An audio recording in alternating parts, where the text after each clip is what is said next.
Good morning dear students. ഇന്നലത്തെ ക്ലാസ്സിൽ നമ്മൾ ന്യൂ ഇൻഡസ്ട്രിയൽ പോളിസിയുടെ ഫീച്ചേഴ്സാണ് പഠിച്ചത്. അപ്പോൾ ഇന്ന് നമുക്ക് major programmes of industrial policy 1991 അഥവാ പുത്തൻ സാമ്പത്തിക നയത്തിൻ്റെ 3 പില്ലേഴ്സ് എന്നറിയപ്പെടുന്ന LPG എന്തൊക്കെയാണ് എന്ന് നോക്കാം. Major programmes of new industrial policy 1991 LPG എന്ന് പറഞ്ഞാൽ L സ്റ്റാൻഡ്സ് ഫോർ ലിബറലൈസേഷൻ അഥവാ ഉദാരവൽക്കരണം, P സ്റ്റാൻഡ്സ് ഫോർ പ്രൈവറ്റൈസേഷൻ അഥവാ സ്വകാര്യവൽക്കരണം, G സ്റ്റാൻഡ്സ് ഫോർ ഗ്ലോബലൈസേഷൻ ആഗോളവൽക്കരണം. അപ്പം LPG എന്ന് പറഞ്ഞാൽ ലിബറലൈസേഷൻ, പ്രൈവറ്റൈസേഷൻ, ഗ്ലോബലൈസേഷൻ, ഉദാരവൽക്കരണം, സ്വകാര്യവൽക്കരണം, ആഗോളവൽക്കരണം. ഇവ മൂന്നും കൂടിയാണ് പുത്തൻ സാമ്പത്തിക നയത്തിൻ്റെ 3 പില്ലേഴ്സ് എന്നറിയപ്പെടുന്നത്. ഇത് ക്വസ്റ്റ്യനിൽ major components of new economic policy എന്ന് ചോദിക്കാം, major elements of new industrial policy എന്ന് ചോദിക്കാം, പുത്തൻ സാമ്പത്തിക നയത്തിൻ്റെ ഘടകങ്ങൾ എന്തൊക്കെയാണെന്ന് ചോദിക്കാം, പുത്തൻ സാമ്പത്തിക നയത്തിൻ്റെ വ്യാപ്തി എന്താണെന്ന് ചോദിക്കാം. ഇതിനെല്ലാത്തിൻ്റെ ആൻസറാണ് ഈ LPG, ലിബറലൈസേഷൻ, പ്രൈവറ്റൈസേഷൻ, ഗ്ലോബലൈസേഷൻ. ആദ്യം നമുക്ക് ലിബറലൈസേഷൻ അഥവാ ഉദാരവൽക്കരണം എന്താണെന്ന് നോക്കാം. Liberalization means liberating the economy from the regulations and restrictions on economic growth. Liberating എന്ന് പറഞ്ഞാൽ ഫ്ലെക്സിബിൾ ആക്കുക, എന്ന് വെച്ചാൽ റെസ്ട്രിക്ഷൻസ് കുറയ്ക്കുക എന്നാണ് ലിബറേറ്റിംഗ് എന്ന് പറഞ്ഞാൽ അർത്ഥം. എന്ന് വെച്ചാൽ ഉദാരവൽക്കരണം എന്ന് പറഞ്ഞ വേർഡിൽ തന്നെ നമുക്കതിൻ്റെ മീനിങ് മനസ്സിലാക്കും. എല്ലാം ഉദാരവൽക്കരിക്കുന്നു, ലൈസൻസുകളെല്ലാം വേണ്ടാതാക്കി. ഇന്നലെ നമ്മൾ features of new industrial policy പഠിച്ചപ്പോൾ നമ്മൾ പഠിച്ചു ആകെ 6 ഇൻഡസ്ട്രീസിന് മാത്രമേ ലൈസൻസ് നിർബന്ധമായിട്ടുള്ളൂ. Only 6 industries were kept under compulsory licensing. ബാക്കി ഇൻഡസ്ട്രീസിന് ലൈസൻസ് കമ്പൽസറി അല്ലാതാക്കി എന്നൊക്കെ നമ്മൾ പഠിച്ചു. അപ്പോൾ ലിബറലൈസേഷൻ എന്ന് പറഞ്ഞാൽ liberalisation refers to the end of licence, quota and many more restrictions and controls which were put on industries before 1991. 1991 മുൻപുണ്ടായിരുന്ന ലൈസൻസും കോട്ടയും ബാക്കി റെസ്ട്രിക്ഷൻസും എല്ലാം അവസാനിപ്പിക്കുന്നതിന് വേണ്ടി വന്നൊരു റൂളായിരുന്നു ലിബറലൈസേഷൻ. എന്ന് വെച്ചാൽ എല്ലാ റൂൾസും ഫ്ലെക്സിബിൾ ആക്കുന്നു, ലൈസൻസ് ഒന്നും കമ്പൽസറി അല്ല. ആകെ 6 ഇൻഡസ്ട്രീസിന് മാത്രം ലൈസൻസ് കമ്പൽസറി ആക്കിക്കൊണ്ട് ഗവൺമെൻറ് ഇറക്കിയൊരു റൂളായിരുന്നു ലിബറലൈസേഷൻ. അത് 1991 പുത്തൻ സാമ്പത്തിക നയത്തിൽ വന്ന ഒരു റൂളാണ് ലിബറലൈസേഷൻ. അപ്പം ലിബറലൈസേഷനിൽ ഗവൺമെൻറ് നേരിട്ടുള്ള നിയന്ത്രണത്തിൽ നിന്നും രാജ്യത്തിൻ്റെ സാമ്പത്തിക പരിസ്ഥിതിയെ സ്വതന്ത്രമാക്കുകയാണ് ഉദാരവൽക്കരണം എന്ന് പറയുന്നത്. അതായത് ഗവൺമെൻറ്റിന് കുറേ നിയന്ത്രണങ്ങൾ വെച്ചിട്ടുണ്ടായിരുന്നു. ബിസിനസ് നടത്തുന്നതിനും അവയുടെ സാമ്പത്തിക പരിസ്ഥിതിയെക്കുറിച്ചൊക്കെ കുറേ നിയന്ത്രണങ്ങളുണ്ടായി. അതിൽ നിന്നെല്ലാം അതിനെ സ്വതന്ത്രമാക്കുന്ന തീരുമാനമാണ് ലിബറലൈസേഷനിൽ കൂടെ വന്നത്. എന്ന് വെച്ചാൽ loosening or removal of restrictions, നിയന്ത്രണങ്ങൾ ഇല്ലാതാക്കുകയോ അത് കുറയ്ക്കുകയോ ചെയ്യുന്നതിനാണ് ലിബറലൈസേഷൻ എന്ന് പറയുന്നത്. അപ്പോൾ ലിബറലൈസേഷൻ എന്ന് പറഞ്ഞാൽ liberating the economy from the regulations and restrictions on economic growth. Indian companies got liberalisation on the following വേ.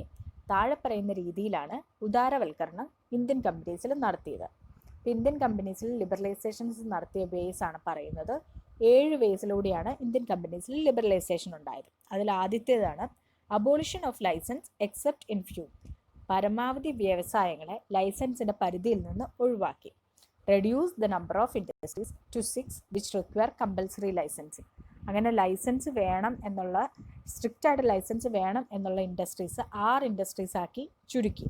6 ഇൻഡസ്ട്രീസിന് മാത്രമേ ലൈസൻസ് നിർബന്ധമായിട്ട് വേണ്ടതുള്ളൂ. ബാക്കി ഇൻഡസ്ട്രീസിനൊന്നും ലൈസൻസ് നിർബന്ധമല്ലാതാക്കി. Second point, no restriction on expansion or contraction of business activities. Business activities വിപുലീകരിക്കുന്നതിനും സങ്കോചിപ്പിക്കാനും നിയന്ത്രണങ്ങൾ ഇല്ലാതാക്കി. എക്സ്പാൻഷനും കോൺട്രാക്ഷനും, ബിസിനസ് ആക്ടിവിറ്റീസിൻ്റെ എക്സ്പാൻഷനും കോൺട്രാക്ഷനും റെസ്ട്രിക്ഷൻസ് ഒന്നും ഇല്ലാതാക്കി. Second point, no restriction on expansion or contraction of business activities. Third point, freedom in fixing prices. സാധനങ്ങളുടെ വില നിശ്ചയിക്കാനുള്ള സ്വാതന്ത്ര്യം business എൻ്റർപ്രൈസസിന് നൽകി. ഈ ന്യൂ എക്കണോമിക് പോളിസി 1991 വന്ന ലിബറലൈസേഷൻ വന്ന വേ ആണ് ഇതൊക്കെ. ലിബറലൈസേഷൻ എങ്ങനെയൊക്കെയാണ് നടപ്പിലാക്കിയത് എന്നാണ് നമ്മൾ ഡിസ്കസ് ചെയ്യുന്നത്. അതിൽ 3ാമത്തെ പോയിൻ്റാണ് ഫ്രീഡം ഇൻ ഫിക്സിംഗ് പ്രൈസസ്. സാധനങ്ങളുടെ വില നിശ്ചയിക്കാനുള്ള സ്വാതന്ത്ര്യം ഓരോ ബിസിനസ്സിനും നൽകി. 4ാമത്തെ പോയിൻ്റാണ് liberalisation in export and import. ഇമ്പോർട്ടിലും എക്സ്പോർട്ടിലും ലിബറലൈസേഷൻ നടത്തി. എന്ന് വെച്ചാൽ ഇറക്കുമതിയിലും കയറ്റുമതിയിലും ഉദാരവൽക്കരണം നടത്തി. വിദേശ വ്യാപാര നടപടികൾ ലളിതമാക്കുകയാണ് അതുവഴി ചെയ്തത്. ഇമ്പോർട്ടും എക്സ്പോർട്ടും ചെയ്യുന്ന അതായത് കയറ്റുമതിയും ഇറക്കുമതിയും ചെയ്യുന്നതിന് ഉദാരവൽക്കരിച്ചു. അതിൻ്റെ റെസ്ട്രിക്ഷൻസ് ഒക്കെ കുറച്ചു. 5ാമത്തെ point, easy and simplifying the procedure to attract foreign capital in India. വിദേശ നിക്ഷേപങ്ങൾ ഇന്ത്യയിലേക്ക് അട്രാക്റ്റ് ചെയ്യിപ്പിക്കാൻ അനുകൂല സാഹചര്യങ്ങൾ ഉണ്ടാക്കി. ലളിതമായ നടപടികൾ സ്വീകരിക്കുകയും അതുവഴി വിദേശ നിക്ഷേപങ്ങൾ ഇന്ത്യയിലേക്ക് വരുവാൻ അതിനെ പ്രേരിപ്പിച്ചു.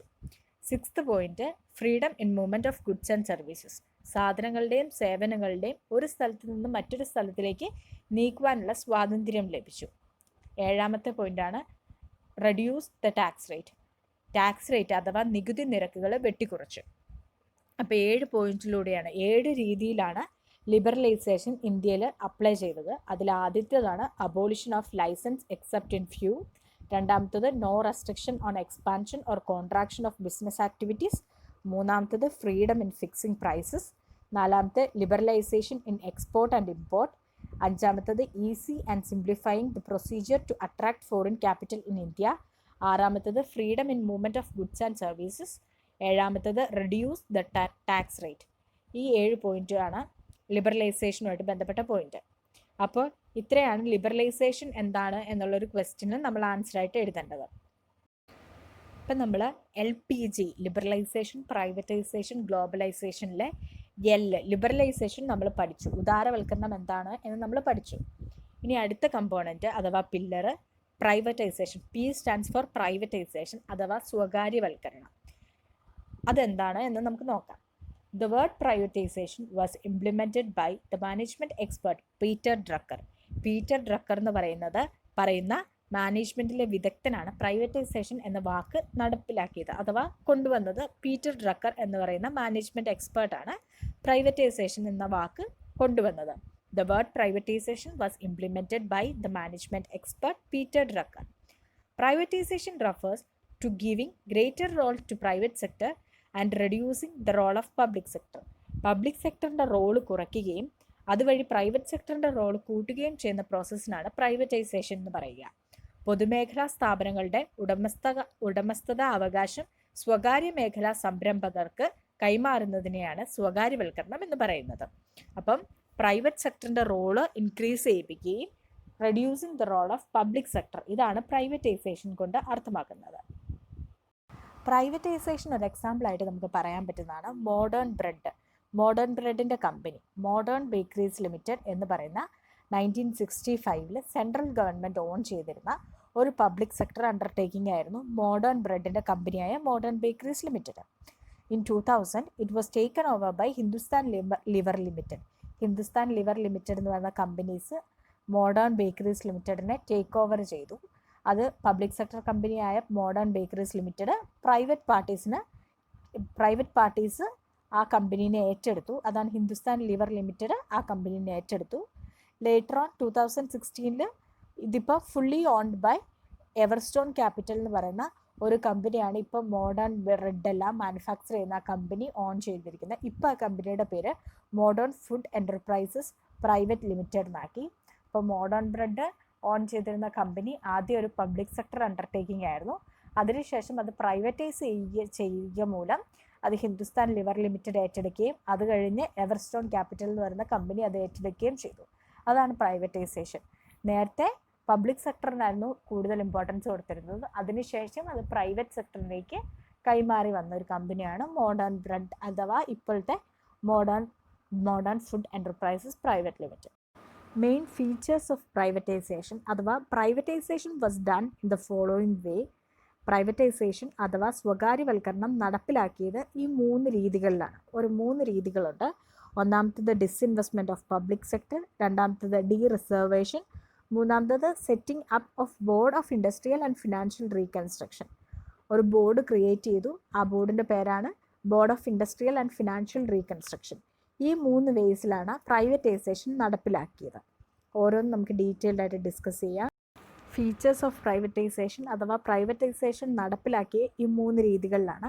അതിലെ ആദ്യത്തേതാണ് disinvestment of public sector, passing of ownership, control and management of public sector undertakings to private sector. പൊതുമേഖലാ സ്ഥാപനത്തിലുള്ള സർക്കാരിൻ്റെ പങ്കാളിത്ത ഓഹരികൾ സ്വകാര്യ മേഖലയിലേക്ക് കൈമാറി, അതാണ് ഡിസ്ഇൻവെസ്റ്റ്മെൻറ്റ് എന്ന് പറഞ്ഞാൽ.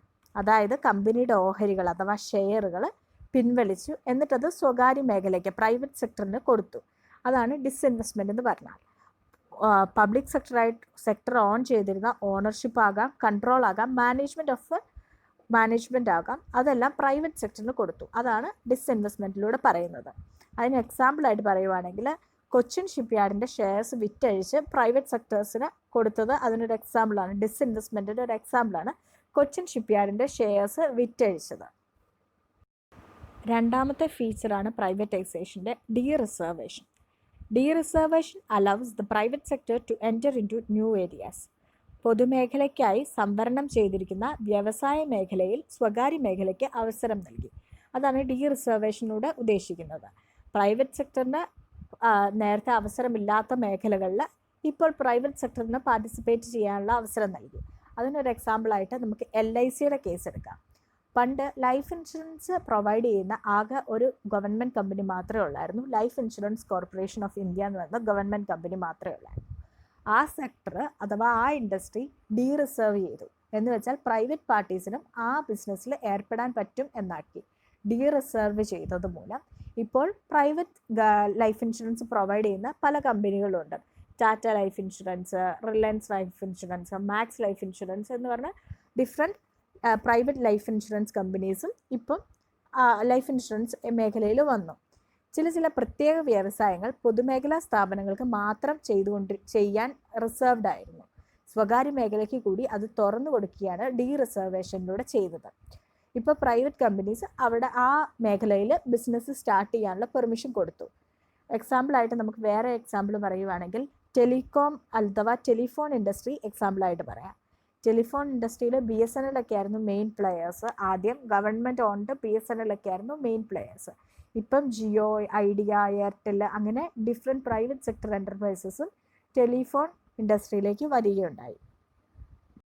അപ്പോൾ രണ്ടാമത്തെ പോയിൻ്റാണ് ഡീറിസർവേഷൻ.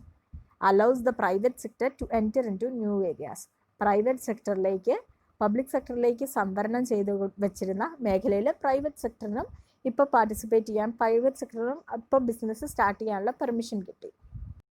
തേർഡ് പോയിൻ്റാണ് setting up of board of industrial and financial reconstruction BIFR. The board was set up to revive sick units in public sector enterprises suffering loss. ഒരു ബോർഡ് സെറ്റപ്പ് ചെയ്തു. ബോർഡിൻ്റെ പേര് board of industrial and financial reconstruction എന്ന് പറയുന്ന ഒരു board setup ചെയ്തു.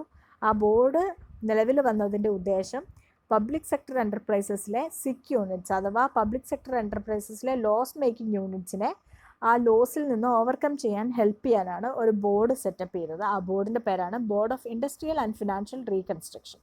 തുടർച്ചയായി നഷ്ടം നേരിടുന്ന രോഗാതുരമായ സ്ഥാപനങ്ങൾ വ്യാവസായിക ധനകാര്യ പുനർനിർമ്മാണ ബോർഡിലേക്ക് കൈമാറി. അതാണ് board of industrial and financial reconstruction. നമ്മളിപ്പം ലിബറലൈസേഷനും പ്രൈവറ്റൈസേഷനും അഥവാ ഉദാരവൽക്കരണവും സ്വകാര്യവൽക്കരണവും നമ്മൾ പഠിച്ചു. ഇനി നമ്മൾ പഠിക്കുന്നത് G ഫോർ ഗ്ലോബലൈസേഷൻ അഥവാ ആഗോളവൽക്കരണം. ഗ്ലോബലൈസേഷൻ അഥവാ ആഗോളവൽക്കരണം. Globalization refers to integration of various economies of world. It means free movement of goods, capital and labor across the globe. ഒരു രാജ്യത്തിൻ്റെ സമ്പദ് വ്യവസ്ഥയെ ആഗോള സമ്പദ് വ്യവസ്ഥയുമായി സംയോജിപ്പിക്കുന്നതിനാണ് ആഗോളവൽക്കരണം എന്ന് പറയുന്നത്. ഇവിടെ ലോകം മുഴുവൻ ഒറ്റ വിപണിയായിട്ടാണ് കണക്കാക്കപ്പെടുന്നത്. ലോകത്തെ മുഴുവൻ ഒറ്റ മാർക്കറ്റായിട്ട് കൺസിഡർ ചെയ്യുകയാണ് ഇതിൽ ചെയ്യുന്നത്. അതായത് മൂവ്മെൻറ്റ് ഓഫ് ലേബറും ക്യാപിറ്റലും അക്രോസ് ദ വേൾഡ് എനേബിൾ ചെയ്യുന്നു ഈ ഗ്ലോബലൈസേഷൻ മൂലം. എല്ലാ രാജ്യങ്ങൾക്കും തമ്മിൽ ബിസിനസ് നടത്താനുള്ള രീതികളും പ്രൊസീജിയേഴ്സും എളുപ്പമാക്കി ഗ്ലോബലൈസേഷൻ വന്നത് മൂലം. അപ്പോൾ globalisation means free movement of goods, capital and labour across the world. ലോകം മുഴുവൻ ഫ്രീ ആയിട്ട് ഗുഡ്സും ക്യാപിറ്റലും ലേബറും ട്രാൻസ്ഫർ ചെയ്യാൻ വേണ്ടിയിട്ടും അഥവാ മൂവ്മെൻറ്റ് നടത്താൻ വേണ്ടിയിട്ടും ഉള്ള ഒരു നടത്താൻ ഗ്ലോബലൈസേഷൻ മൂലം സാധിച്ചു. Till 1991, Indian government was following strict policy in regard to import and foreign investment, licensing of import, tariff, restrictions, etc. As a result of globalization, physical boundaries and political boundaries remain no barriers for business enterprises. 1991 വരെ ഇറക്കുമതിയിലും വിദേശ നിക്ഷേപത്തിലും ലൈസൻസിങ്ങിലുമൊക്കെ strict rules ആയിരുന്നു ഉണ്ടായിരുന്നത്. എന്നാൽ 1991 ആഗോളവൽക്കരണം വന്നതുമൂലം ഫിസിക്കലും പൊളിറ്റിക്കലുമായിട്ടുള്ള ശാരീരികവും രാഷ്ട്രീയവുമായിട്ടുള്ള എല്ലാ അതിരുകളും മാറി ലോകം മുഴുവൻ ഒറ്റ മാർക്കറ്റായി കണക്കാക്കപ്പെട്ടു. ഫീച്ചേഴ്സ് ഓഫ് ഗ്ലോബലൈസേഷൻ എന്ന് പറഞ്ഞ് നമുക്കൊരു 4 ഫീച്ചേഴ്സ് നോക്കാം. ആദ്യത്തേത് free movement of goods and services across countries. രാജ്യങ്ങൾക്കിടയിൽ സാധനങ്ങളും സേവനങ്ങളും സ്വതന്ത്രമായി കൈമാറുന്നു. അതാണ് ആദ്യത്തെ point, free movement of goods and services across countries. രണ്ടാമത്തത് ഇൻക്രീസ്ഡ് ഫോറിൻ ഇൻവെസ്റ്റ്മെൻറ്റ്. ആഗോള തരത്തിലുള്ള നിക്ഷേപങ്ങൾ പ്രോത്സാഹിപ്പിച്ചു, അഥവാ എൻകറേജ്ഡ് ഫോറിൻ ഇൻവെസ്റ്റ്മെൻറ്റ് എന്ന് പറയാം. എൻകറേജ്ഡ് ഫോറിൻ ഇൻവെസ്റ്റ്മെൻറ്റ് പ്രോത്സാഹിപ്പിച്ചു. മൂന്നാമത്തെ point exchange of information and technology. വിവരസാങ്കേതിക വിദ്യ കൈമാറ്റം നടത്തി. വിവരസാങ്കേതിക വിദ്യ അന്ന് വെച്ചാൽ ഇൻഫർമേഷൻ ആൻഡ് ടെക്നോളജി എക്സ്ചേഞ്ച് നടത്താൻ നമ്മളെ സഹായിച്ചത് ഈ ഗ്ലോബലൈസേഷൻ വന്നത് മൂലമാണ്. നാലാമത്തെ point free movement of labour and capital. ആദ്യത്തെ നമ്മൾ പഠിച്ചത് free movement of goods and services, free movement of labour and capital. അപ്പം ആളുകൾക്കും ക്യാപിറ്റലും ഒരു രാജ്യത്തിൽ നിന്നും മറ്റു രാജ്യങ്ങളിലേക്ക് ബിസിനസ്സിന് വേണ്ടി നിക്ഷേപം നടത്താനും ഒക്കെയായിട്ട് നിയന്ത്രണങ്ങൾ ഇല്ലാതാക്കി. അപ്പം free movement of goods and services, increased അഥവാ encourage foreign investment, exchange of information and technology, free movement of labour and capital. ഇതൊക്കെയാണ് ഗ്ലോബലൈസേഷൻ്റെ ഫീച്ചേഴ്സ്. ഇന്ന് നമ്മൾ ഡിസ്കസ് ചെയ്തത് LPG എന്ന കോൺസെപ്റ്റാണ്. Liberalisation, privatisation, globalisation. ഉദാരവൽക്കരണം, സ്വകാര്യവൽക്കരണം, ആഗോളവൽക്കരണം. ഈ 3 കോൺസെപ്റ്റാണ് നമ്മൾ ഇന്ന് ഡിസ്കസ് ചെയ്തത്. ഇത് pillars of new economic policy അഥവാ components of new economic policy എന്നൊക്കെ അറിയപ്പെടുന്നതാണ്. ഇത് ഇമ്പോർട്ടൻറ്റ് ടോപ്പിക്കാണ്. Liberalisation, privatisation, globalisation. എല്ലാവർക്കും മനസ്സിലായെന്ന് വിചാരിക്കുന്നു. അപ്പം താങ്ക് യു.